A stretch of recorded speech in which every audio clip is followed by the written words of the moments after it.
નમસ્કાર વિદ્યાર્થી મિત્રો, વિદ્યા મંદિર સ્ટડી ઓનલાઈન ક્લાસમાં આપનું હાર્દિક સ્વાગત છે। આગળના વિડીયોમાં આપણે પ્રકરણ 4 એટલે કે શાળા અને શિક્ષકોની જવાબદારીઓ વિશે વાત કરી રહ્યા હતા, જેની અંદર આપણે કલમ 12, 13, 14 અને 15 ની વાત કરી રહી હતી। હવે આજના વિડીયોમાં આપણે કલમ નંબર 16, 17 અને 18 ની વાત કરીશું। તો આપણે જોઈએ કલમ નંબર 16। કલમ નંબર 16 શું કહે છે? તો કે રોકી રાખવા અને કાઢી મૂકવાની મનાઈ છે। શાળામાં દાખલ કરેલ કોઈ પણ બાળકને પ્રારંભિક શિક્ષણ પૂરું થતા સુધીમાં કોઈ પણ ધોરણમાં રોકી શકાશે નહીં અથવા એમને આપણે કાઢી મૂકીશું નહીં। તો કે આમાં વખત જ્યારે આપણે આગળના વિડીયોમાં જોયું હતું કે ત્રણ સંશોધનો થયા હતા। તો આમાં 2019માં સંશોધન થાય છે અને એમાં 4 બાબતનો ઉલ્લેખ કરવામાં આવે છે। તો કે ધોરણ 5 અને 8માં શું રહેશે? નિયમિત પરીક્ષાઓ રહેશે। બીજી વાત શું કરે છે કે જો બાળક ધોરણ 5 અને 8માં નાપાસ થશે તો એવા વિદ્યાર્થીઓને 2 મહિનાની અંદર પરીક્ષા આપવાની તક આપવામાં આવશે।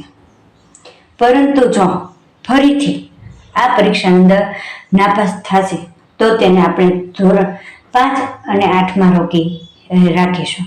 પરંતુ યોગ્ય સરકાર ધારે તો બાળકને રોકી ન રાખવાનું પણ કહી શકે છે।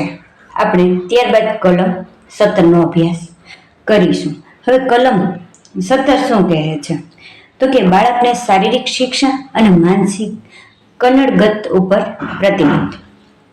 તો એમાં છે શારીરિક અને માનસિક કનડગત કરાશે નહીં, એટલે કે કોઈ પણ બાળકને તમે શારીરિક રીતે શિક્ષા ન કરી શકો અથવા એને માનસિક રીતે પણ કંઈ બોલી શકો નહીં।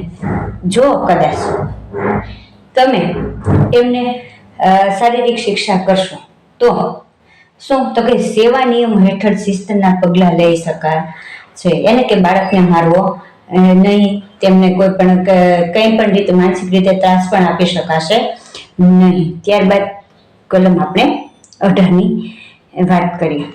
તો કે માન્યતા પ્રમાણપત્ર મેળવ્યા સિવાય કોઈ શાળા સ્થાપવી નહીં।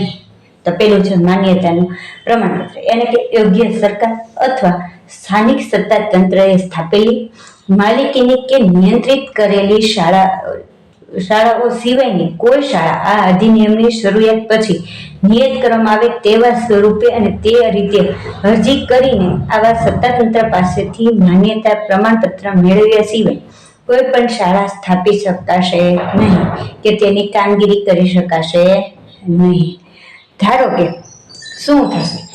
હવે કોઈ શાળા છે એ તો આપણે એને એમ તો ના તો ન પડી શકે કે ભાઈ નહીં સ્થાપતા, પરંતુ જો તમારે શાળા સ્થાપવી હોય અને એની માન્યતા જોતી હોય તો તમારી પાસે કલમ નંબર 19માં આપણે અભ્યાસ કરીશું કે ધારાધોરણો અને માપદંડો હશે।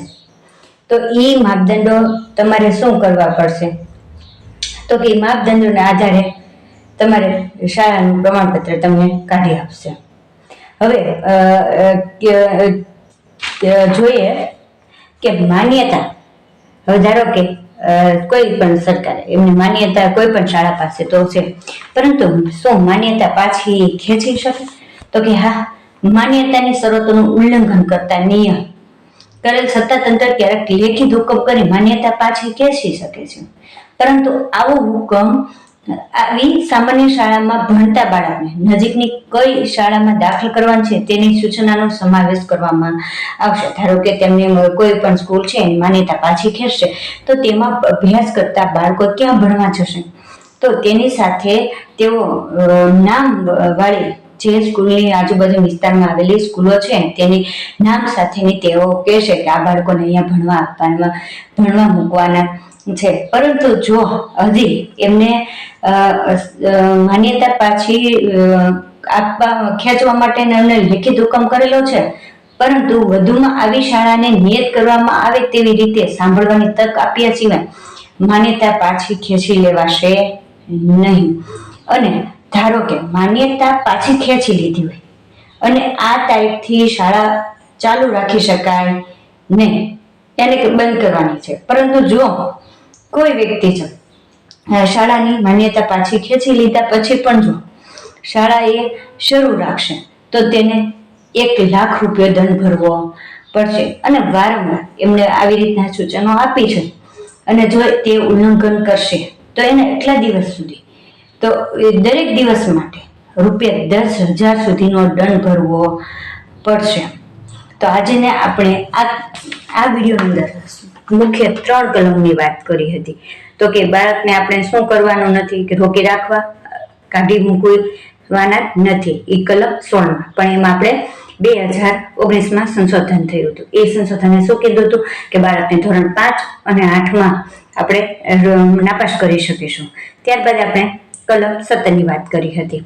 તો કે બાળકને શારીરિક શિક્ષા અને માનસિક કનડગત ઉપર પ્રતિબંધ છે.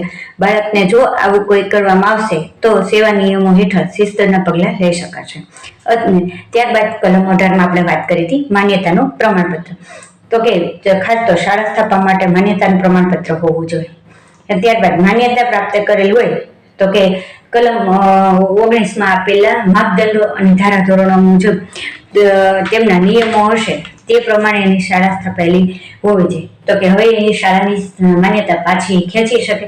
તો કે હા, લેખિત હુકમ કરીને એની માન્યતા પાછી ખેંચી શકે. પરંતુ જો પાછી માન્યતા ખેંચશે તો એ સ્કૂલની અંદર જે બાળકો ભણતા હશે તેને બાજુની સ્કૂલમાં ભણવાની દાખલ કરવાની છે તેની સૂચના પણ આપશે. પરંતુ વધુમાં આવી શાળાને નિયત કરવામાં આવે તેવી રીતે સાંભળવાની તક પણ આપવી પડશે. તક આપ્યા પછી તેની માન્યતા રદ કરી શકાશે, ત્યાં સુધી રદ કરી શકાશે નહીં. અને ત્યારબાદ આપણે શીખ્યા કે માન્યતા પાછી ખેંચવાની તારીખથી કોઈ શાળા કામગીરી ચાલુ રાખશે નહીં. અને ધારો કે કોઈ શાળાએ આ કામગીરી શરૂ રાખી છે તો તેમને 1 લાખ રૂપિયા સુધીનો દંડ થશે. અને ત્યારબાદના દિવસોમાં જો શરૂ રાખશે તો પ્રત્યેક દિવસ માટે તેમને 10,000 સુધીનો દંડ કરવામાં આવશે. હવે આગળના વિડીયોમાં આપણે પ્રકરણ 4ની 19 નંબરની કલમથી આપણે અભ્યાસ કરીશું.